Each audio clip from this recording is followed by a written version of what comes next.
And the shameless Sussexes car chase melodrama may have gripped the world's media, but one glaringly obvious question on my mind, having watched Harry attack and condemn the British press for decades following his mother's death, we now see the runaway royals apparently suffer far worse media intrusion after moving to America.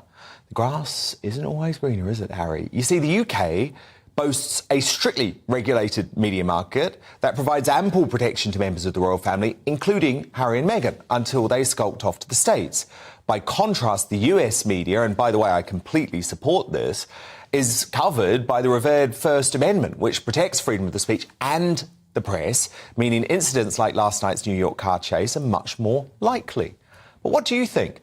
Does the Harry and Meghan New York drama prove the couple would have been safer in the UK? Email me, dan@gbnews.uk. Vote in our poll on Twitter.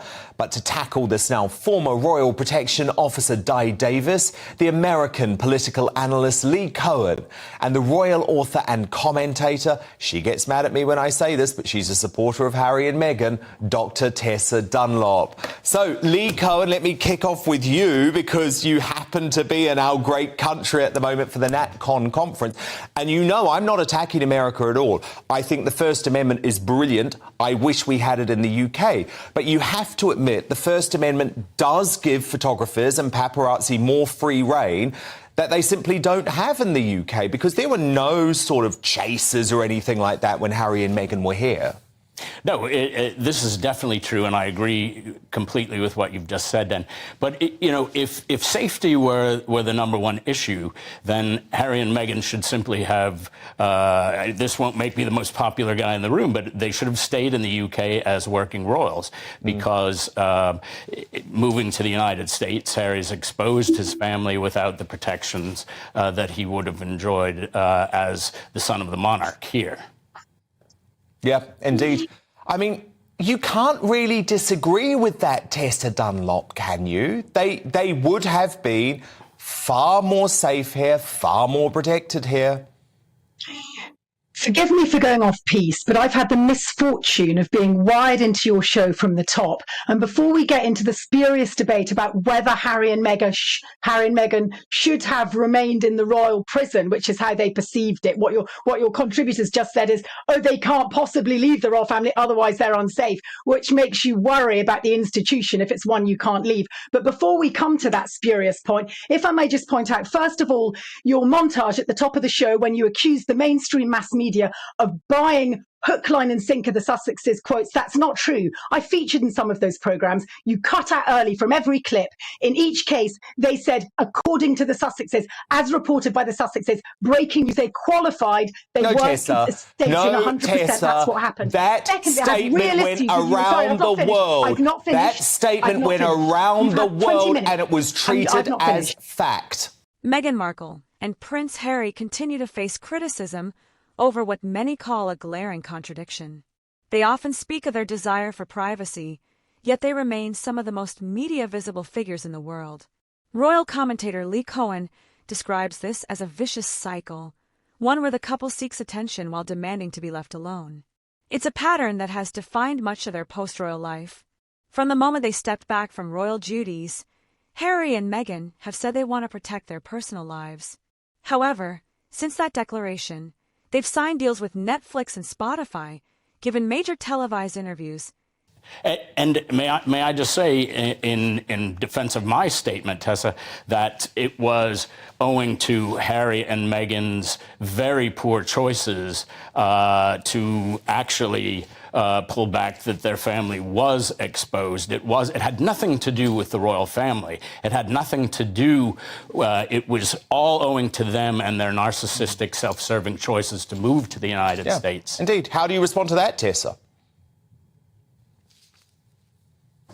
What's extraordinary is the way in which everybody, including your good selves at GB News, have pounced on this story, demonstrating that the combination of the British royal family, when it marries Hollywood tinsel and then moves over to the other side of the Atlantic, grows monster legs. They are far greater than the sum of their parts. And the irony is, right now, Harry is midway through contesting our Home Office for refusing to give him access to policing that he would be prepared to pay for. But can I go back to my list of complaints about GB News this evening? Let me ask you a question first, Tessa Dunlop. Let me ask you a question first, please. This is a discussion. You know that, Tessa.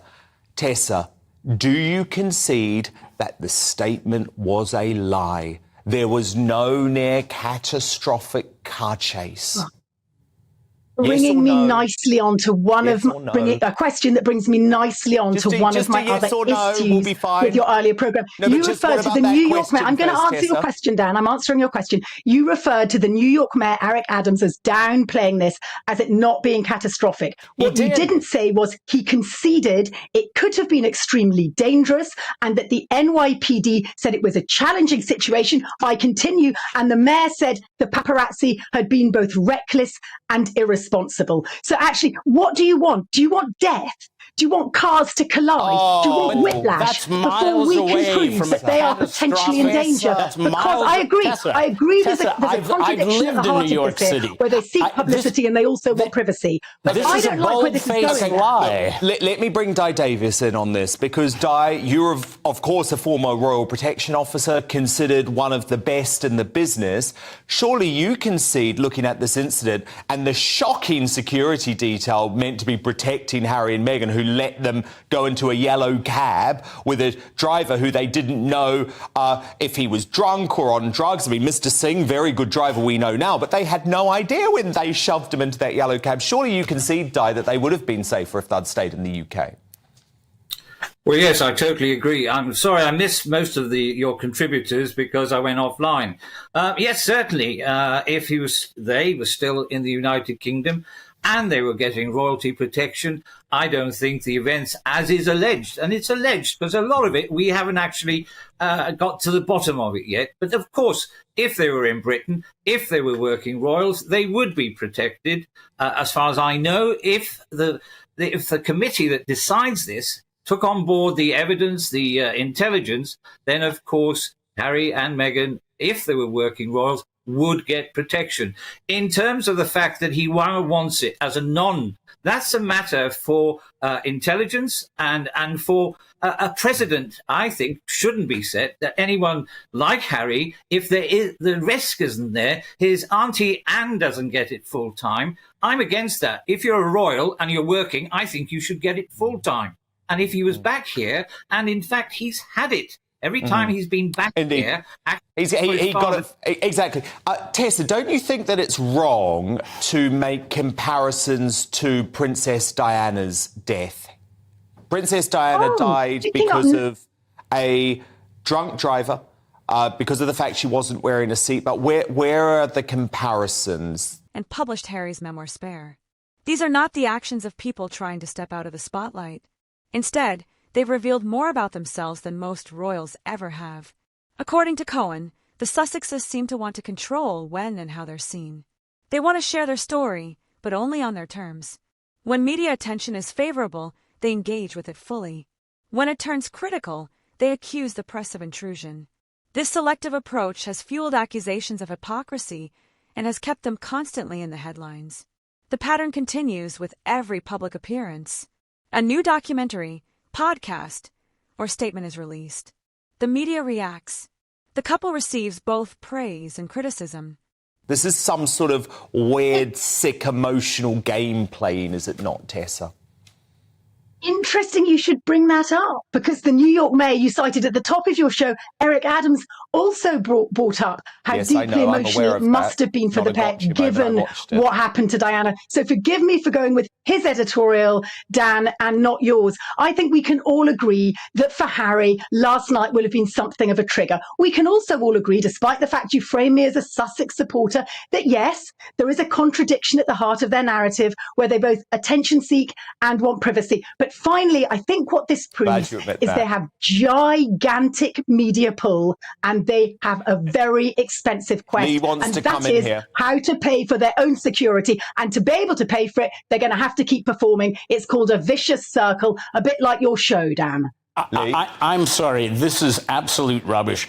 This gives new meaning to the Queen's prescient remark that recollections may vary. Because isn't it delicious that everyone who's been on the ground, from the taxi driver to the New York City police officials, have not corroborated their story? And I've lived in New York City. I spent 10 years in New York City. You can't walk 2 blocks in New York City, let alone have a 2-hour marathon a la O.J. Simpson, which is how they've depicted this so-called catastrophic event. Indeed. I mean, it was ridiculous. It was ridiculous. Di, just I want to ask you a final question just on the specifics of the security. Do they need a new team? Because it felt like this security team that they've hired were doing lots of very reckless things in New York, seemed to be wanting to encourage a cat and mouse with photographers, and then putting their principals into a car with a random bloke off the street in a yellow cab. Do they need a new security team? Frankly, it beggars belief if that version is true. I simply couldn't believe it when I heard it. But being a retired policeman, I like facts. I think if it's true, I would sack every single one of them if it's true. But I really need to know their version first. Indeed. Oh, but Harry and Meghan don't do facts, Di. They don't do facts. It's just feelings. It's their truth. It's feelings. Right, Tessa? Well, I understand that. And I respect everybody's point of view, but I tend to agree with you, Dan. Okay, final word, Tessa. I just want to say that I think that Harry and Meghan's editing of their truth matches Dan Wooten's editing of your take of their truth. And you're all as bad as each other as far as I'm concerned. But I think we have to recognise they've got an expensive job on their hands. As a regular viewer of this show, you will know I'm all about facts and not feelings. But Dr. Tessa Dunlop, thank you so much. Thank you too to former Royal Protection Officer Di Davies and the expert in transatlantic affairs, Lee Cohen. But who do you agree with on this? Does this claimed car chase prove that Harry and Meghan would have been safer in the UK? Matthew on Twitter writes, I have a feeling some are voting no because they don't want them back. From Dahl, they weren't in any danger. They exaggerated the whole thing. It was a stunt to highlight they needed protection for when visiting Britain. And Jackie writes, they were both safe. It's sick that the pair are using the deceased mother of Prince William in a stunt. Harry has disgraced himself yet again. And your verdict is now in. 30% of you say that the car chase does prove that the couple would have been safer in the UK. 70% of you say it does not. Then, shortly after, they express frustration with the attention they receive. And yet, soon after, another high-profile project follows. This repeating cycle undermines their claims of wanting a quieter, more private life. As the cycle plays out, public reaction is changing. Early sympathy has turned into skepticism. Critics argue that Meghan and Harry's ongoing complaints and contradictions are eroding their credibility. Lee Cohen and others warn that unless the couple changes course, they risk losing the public's trust and the relevance they've worked so hard to maintain.